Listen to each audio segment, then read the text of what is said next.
Room 1 friends. Today I'm going to read Alexander and the Terrible, Horrible, No Good, Very Bad Day. It's written by Judith Viorst. I chose this book today because I was having a hard time getting going today because I was just feeling grumpy. I miss you, I miss coming to work, I miss seeing my friends. So sometimes I'm feeling a little bit grumpy about being home, and I thought I would read this book and see how Alexander gets over his no good, very bad day. And maybe that'll help us a little bit.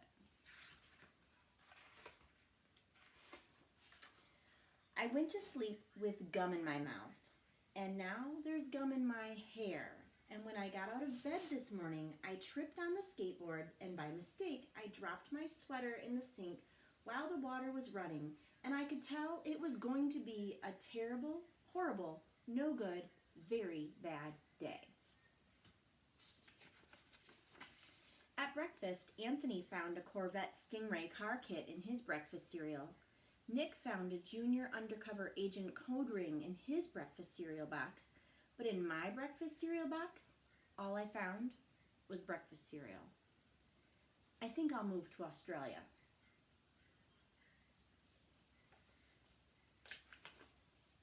In the carpool, Mrs. Gibson let Becky have a seat by the window. Audrey and Elliot got seats by the window too. I said I was being scrunched. I said I was being smushed. I said if I didn't get a seat by the window, I'm going to be car sick. No one even answered. I could tell it was going to be a terrible, horrible, no good, very bad day.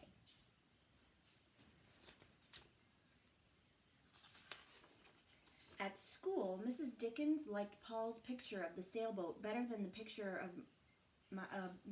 my picture of the invisible castle. At singing time, she said I sang too loud. At counting time, she said I left out 16. Who needs 16? I could tell it was going to be a terrible, horrible, no good, very bad day. I could tell because Paul said I wasn't his best friend anymore. He said that Philip Parker was his best friend and that Albert Moyo was his next best friend and that I was only his third best friend. I hope you sit on a tack, I said to Paul. I hope the next time you get a double-decker strawberry ice cream cone, the ice cream part falls off the cone and lands in Australia.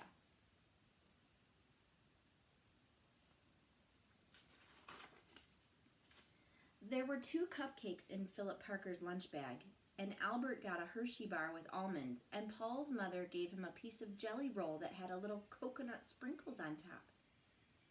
Guess whose mother forgot to give him dessert? It was a terrible, horrible, no good, very bad day.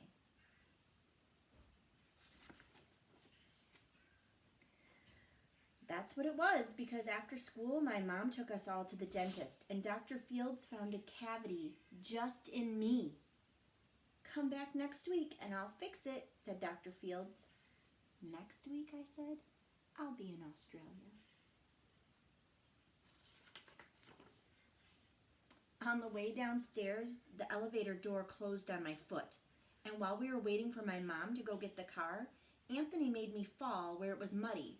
And then when I started crying because of the mud, Nick said I was being a crybaby.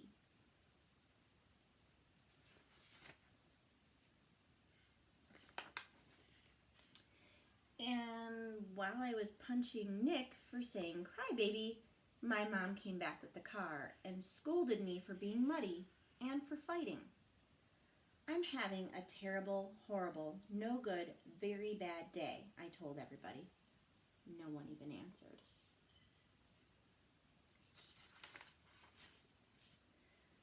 So then we went to the shoe store to buy some sneakers. Anthony chose white ones with the blue stripes. Nick chose red ones with the white stripes. I chose blue ones with red stripes. But then the shoe man said, we're all sold out. They made me buy plain old white shoes, but they can't make me wear them.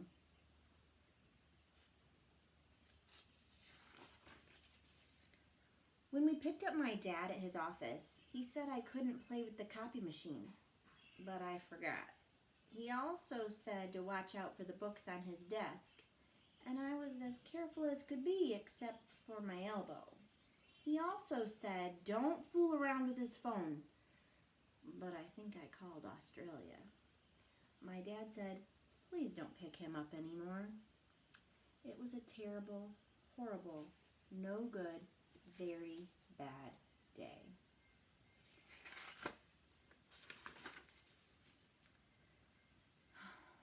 There were lima beans for dinner. I hate lima beans. There was kissing on TV. I hate kissing. My bath was too hot. I got soap in my eyes. My marble went down the drain, and I had to wear my railroad train pajamas. I hate my railroad train pajamas.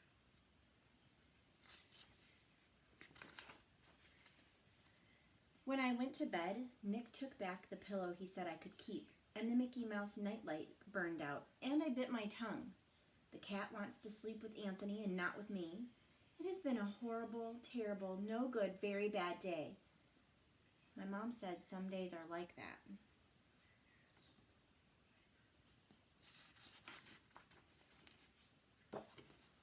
Even in Australia.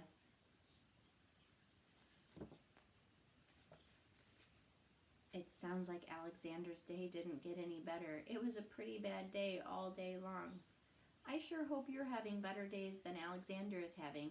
I'm thinking when he wakes up in the morning, maybe it'll be a better day the next day. I sure hope you guys are doing well and having good days and keeping yourselves busy. We're baking and exercising and doing some artwork around here, and also trying to do some schoolwork. So I hope that you guys are doing well and having better days than our friend Alexander. Talk to you soon.